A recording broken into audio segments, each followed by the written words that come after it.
The waves crashed against the weathered pilings of Shell Cove House as I watched my family's Mercedes and BMWs disappear down the sandy road. My inheritance, this worthless piece of old Florida beachfront, creaked and swayed in the strengthening wind, almost as if it was laughing at the irony of it all.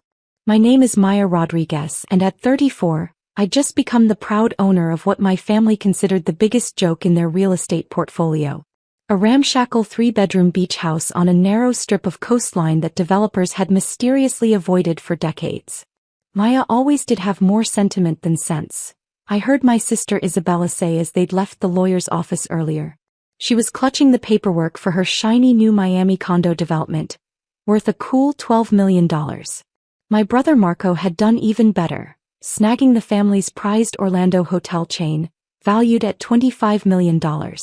As for me, I got the creaky old beach house where we'd spent summers as kids, before my parents discovered the allure of luxury real estate development. The land's worthless, my father had declared, his voice carrying that mixture of disappointment and dismissal I'd grown familiar with since choosing marine biology over real estate development. We had it assessed.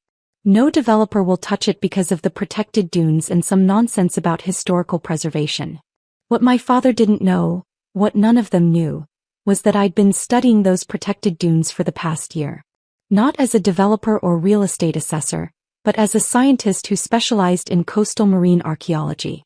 Thunder rolled across the darkening sky as I unlocked the front door. Inside, the house smelled of salt air and old wood, exactly as it had when my grandmother lived here. Before she passed away last year, she'd made my parents promise to keep the property in the family.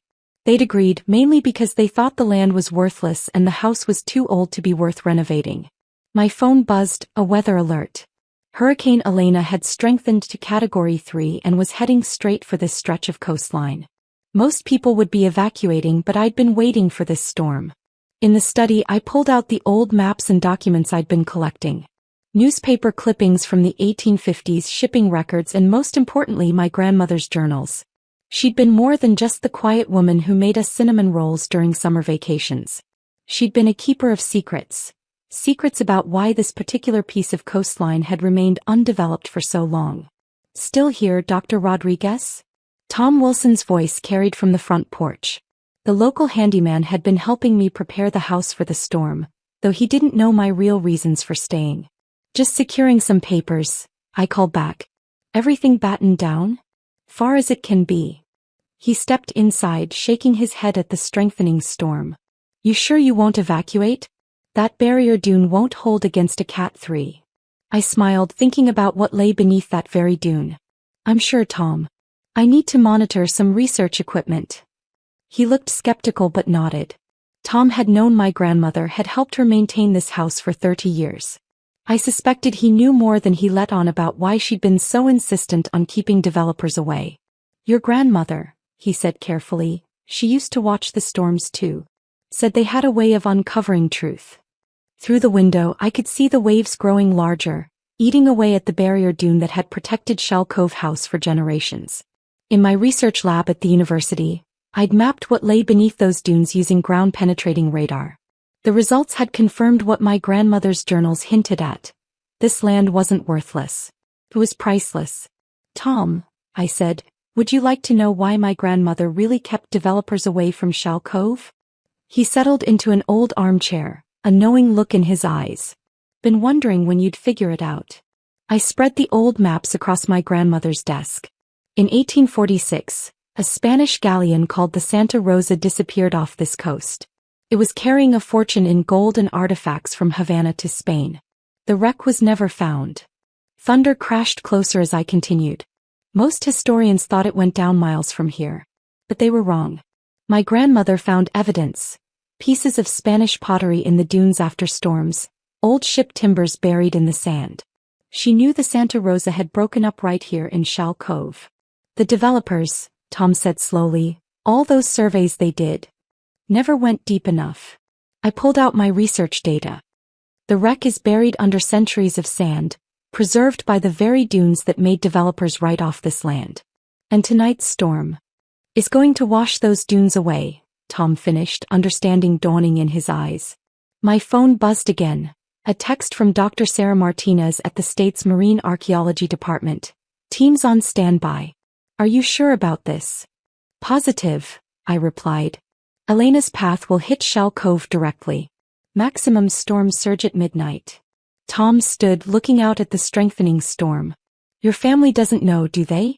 About what's really here. I thought about their laughing faces as they'd driven away, so sure they'd gotten the better end of the inheritance. They spent so much time building new things they never bothered to look at what was already here. The wind was really howling now, and the first pieces of my grandmother's carefully tended garden furniture went flying past the windows. But beneath that wind, I could hear something else. The sound of waves eating away at a sand dune that had kept its secret for over 150 years. You should go, Tom, I said, checking my emergency supplies one last time. It's going to be a long night. He paused at the door. Your grandmother would be proud, you know. She always said you were the only one who really understood the value of this place. After he left, I stood on the covered porch watching the storm strengthen. The barrier dune was already showing signs of erosion, exactly as my models had predicted. By morning, Hurricane Elena would have reshaped this coastline, revealing what lay beneath those protected dunes. My family thought they'd played a cruel joke on me, giving me a worthless piece of old Florida beachfront. Instead, they'd handed me the key to one of the greatest archaeological discoveries in maritime history. I smiled, thinking of my grandmother's last words to me. Sometimes, Mija, the greatest treasures are the ones others are too blind to see. The storm was really rolling in now. I checked my satellite phone, emergency supplies, and most importantly, the waterproof camera equipment I'd set up to document everything.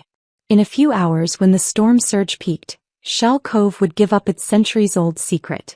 And tomorrow, when my family saw the news, they'd learn an expensive lesson about the true meaning of value. Hurricane Elena hit Shell Cove with the fury of nature unleashed. By midnight, the barrier dune that had protected the beach house for generations was being devoured by 20-foot waves. Through my storm-rated windows, I watched history being reshaped by wind and water. Ground team in position, crackled Dr. Martinez's voice over the satellite phone. First pieces of timber visible on the eastern edge. I checked the video feeds from my waterproof cameras.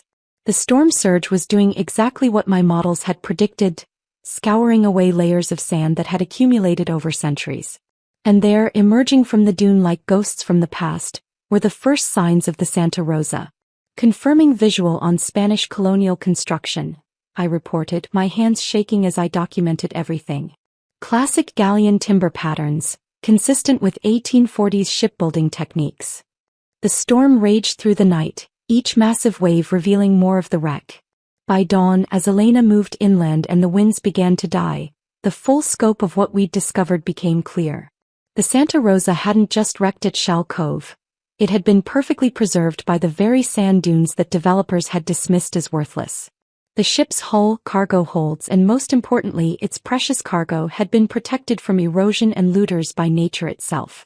My phone started ringing as the first news helicopters appeared overhead. Local stations at first, then national networks. By noon, as my archaeological teams began their preliminary survey, the story had gone international. Spanish galleon discovered in Florida storm. Hurricane uncovers $40 million shipwreck. Historic treasure found at Shell Cove. Then came the call I'd been waiting for. Why, My father's voice was uncharacteristically uncertain. We're seeing something on the news. Yes, Dad. I kept my voice professional the way I did when presenting at academic conferences.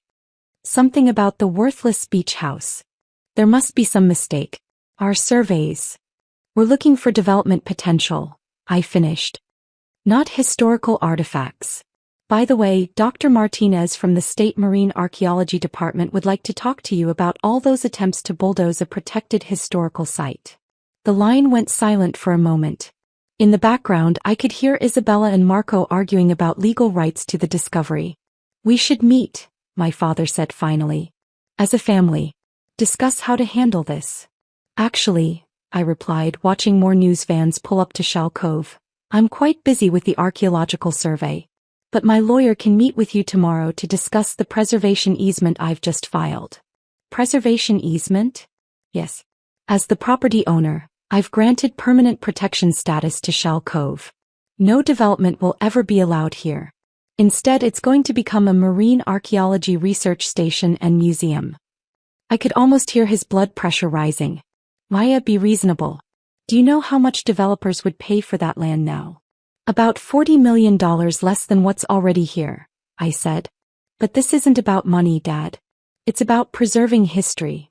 Over the next few weeks, Shell Cove transformed from a quiet beach into the archaeological discovery of the decade. The Santa Rosa's cargo, gold coins, precious artifacts and priceless historical items, was carefully catalogued and preserved. Universities offered research partnerships. Museums began negotiating for exhibits. My family tried everything to gain control. Legal challenges, emotional manipulation, even attempts to have me declared incompetent to manage the property. But my grandmother had been smarter than any of us knew. Her will had been ironclad, and my documentation of the site's historical significance was unassailable. You could have been rich, Isabella said when they finally gave up the legal battle. We stood on the newly reinforced seawall, watching archaeologists carefully excavate the wreck. I am rich, I replied. Just not the way you measure it. The Shell Cove Marine Archaeology Center opened 1 year later. The old beach house, restored and expanded, became our research headquarters. The barrier dune was rebuilt, this time engineered to protect both the house and the excavation site. Tom Wilson joined our maintenance staff, teaching new employees about the importance of preserving history. Your grandmother, he told me one evening, she used to say that true wealth isn't about what you can build, it's about what you choose to protect. My family, they adapted eventually. The publicity from the discovery actually helped their other properties. Isabella's Miami condos rebranded with a historical theme. Marco's hotels added maritime museums. My father even started showing up at the center's educational events, proudly introducing himself as Dr. Rodriguez's father. Last month, a young girl visited the center with her school group. As I showed them the restored artifacts from the Santa Rosa, she asked, "Why didn't anyone find the ship before?" Because, I told her, sometimes the most valuable things are protected by what others think is worthless. Those sand dunes that developers dismissed? They preserved this history for centuries, waiting for the right moment, and the right people, to discover it. The center's newest exhibition features my grandmother's journals, displayed alongside the scientific equipment that confirmed her theories. Visitors can read about the woman who spent decades protecting a secret she knew would eventually come to light. In my office, her old study, I keep a photo from that first morning after the hurricane. It shows me standing on the beach, watching the sun rise over the newly uncovered timbers of the Santa Rosa. Behind me, the old beach house stands proud, having weathered another storm. My parents had thought they were punishing me by giving me this inheritance. Instead, they'd given me exactly what I needed to make history. These days, when storms approach Shell Cove, I still watch from the porch. But now I'm not alone. Graduate students, fellow researchers, and curious visitors join me, all of us learning what my grandmother always knew, that true value isn't always visible on the surface. Last week, I found a new entry in the guest book written in my father's hand. I was wrong about what makes land valuable. Sometimes the greatest worth lies in what we choose to preserve, not what we choose to build. Below his words, in the margin, I added my grandmother's favorite saying, "The tides of time reveal all treasures to those patient enough to wait, and wise enough to look beneath the surface." Shell Cove House still creaks in the wind, but now it's not just a beach house. It's a gateway to history, a center of learning and proof that sometimes the best revenge isn't about getting even. It's about showing others a different way to measure worth. Every morning as I unlock the center's doors, I think about that stormy night when Elena revealed our secret. My family thought they were giving me worthless sand dunes and an old house. Instead, they gave me the key to preserving a piece of history that will outlive all their development projects.